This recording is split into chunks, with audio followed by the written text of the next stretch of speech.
Hi అండి, welcome to Tamil Durga shorts. అందరూ ఎలా ఉన్నారు? బాగున్నారా? మేము కూడా చాలా బాగున్నాం.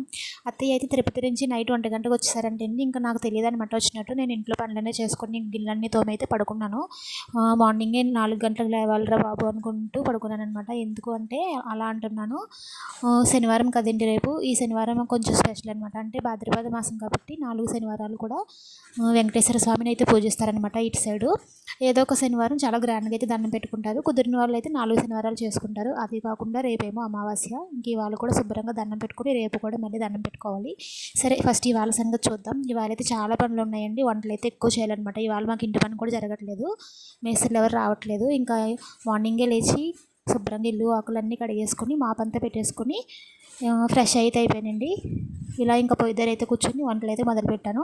అత్తయ్య అయితే అన్నం ఒకటే వండారు. అలానే ఆవులకి కూలు అయితే కాసేసారు. ఇంకా నేనైతే కూర, అలానే 4 వేపుళ్ళు, వడ, గారె, అలానే పెసర బూరెల్లా వేస్తారనమాట లోపల పూర్ణం పెట్టి.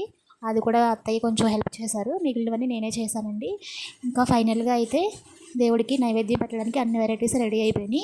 ఫైనల్గా అప్పడాలు కూడా వేసేసాం. చక్కెర పొంగల్ కూడా అయిపోయింది. ఇంకా దేవుడి గది ఎలా ఉందో కామెంట్ సెక్షన్లో కామెంట్ చేయండి.